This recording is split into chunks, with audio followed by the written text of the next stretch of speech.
Today is a special day.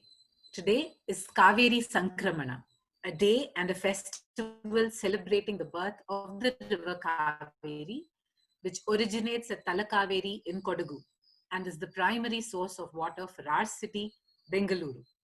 On this special day, we also have speakers representing society, institutions, and the marketplace. They will speak to us about the various challenges with water management in the city and what they are doing in their own capacities to address the same. As the speeches progress, if you have questions to any of the speakers, please put them in the Q&A box. If there is any discussion you would like to hold, you can put that on the chat box. Scroll up to the top of the chat box to see the schedule for the entire day. Welcome to the TEDxBiomeEnvironmentalTrust talks today.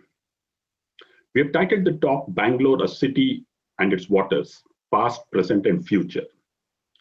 Bangalore is a metropolis which is the capital of the state of Karnataka in India and is located in South India at 920 meters above sea level. Bangalore has a planning area of over 1,300 square kilometers and a population of 12.3 million as counted in 2019.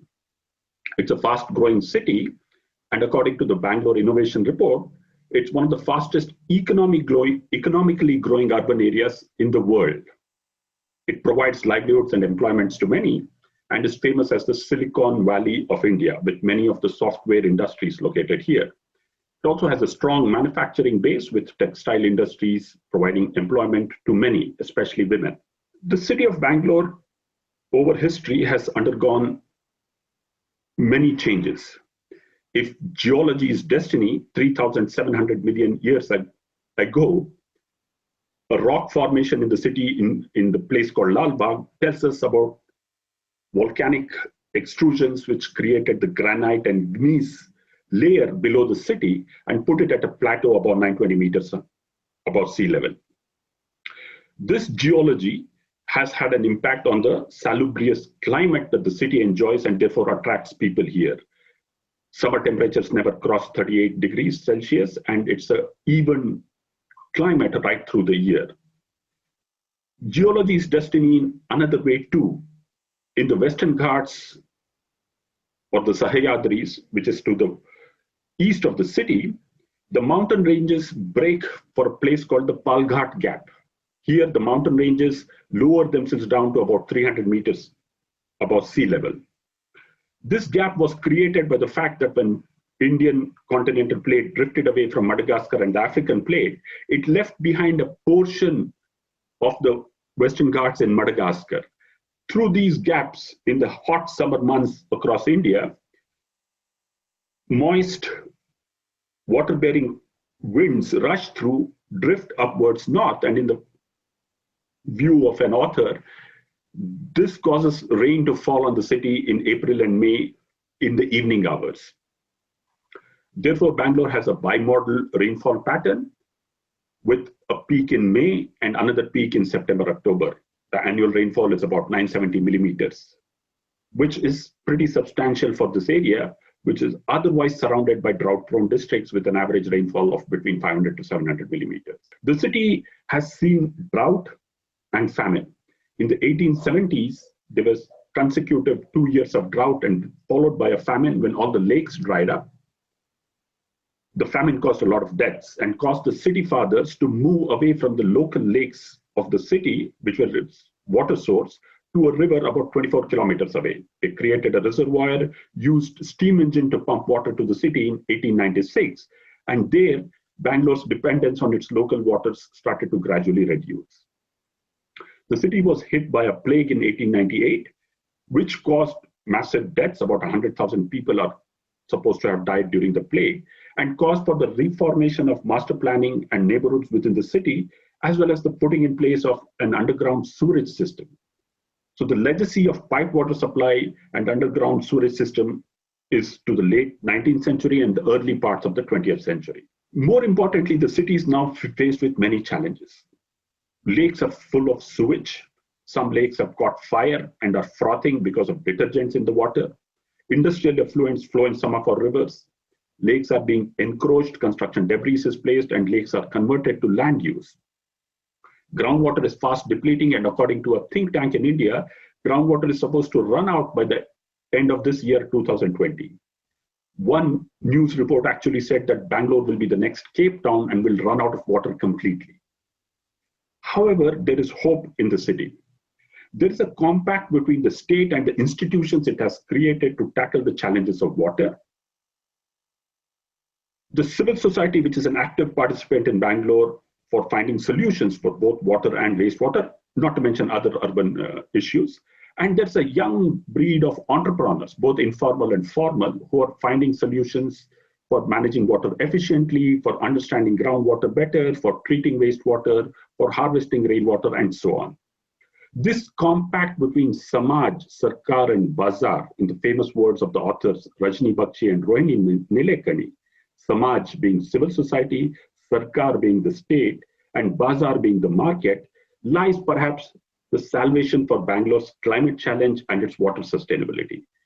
Come, let's listen to people from all three sectors of society who will tell us what the story of Bangalore and its water and wastewater is. 1974 was the first time when Bangalore got Kaveri stage 1. They started bringing water 100 kilometers, lifting by more than 300 meters. If you add the losses and all, it almost comes to more than 100 meters in all. Then in 84, they had Kaveri second stage.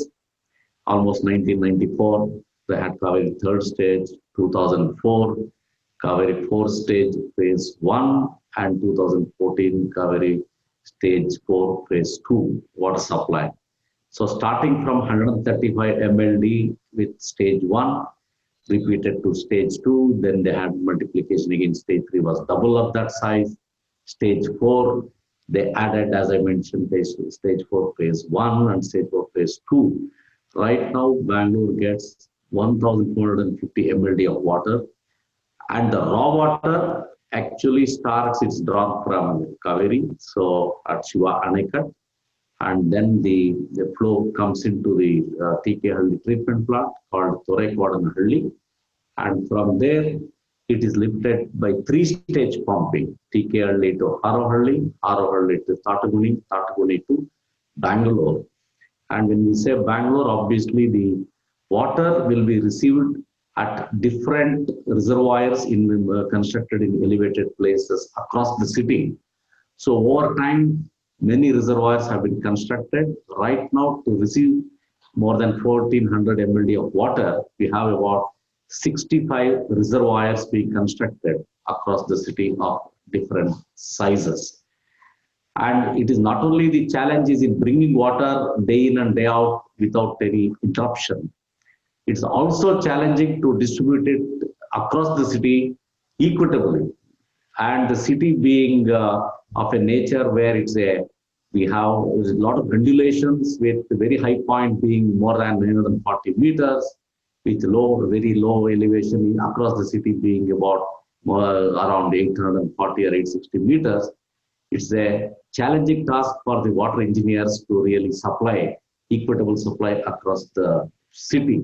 In fact, I should have also mentioned, like where the growth of the city, even few years back, say about 20 years back, 15 to 20 years back, when officially it was only 225 square kilometers, overnight it became 800 square kilometers under the BBMP area.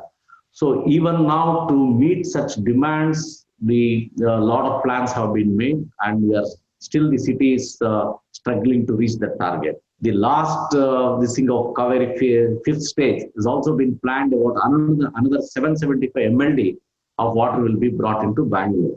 That is possible probably in another 3-4 years. After that, there is no share of the city from the Kaveri water. They cannot lift any more water from this Kaveri source. So then all the more it becomes relevant and important where the recycled water and also rainwater harvesting becomes an extremely important component for regeneration of water. And both these things are the ones which will really address the challenging task of actually generating new water into the city, and also trying to take care of the periphery of the layouts or the peripheral area of the Bangalore city, where this water along with the groundwater can be used to supply water supply to the whole city.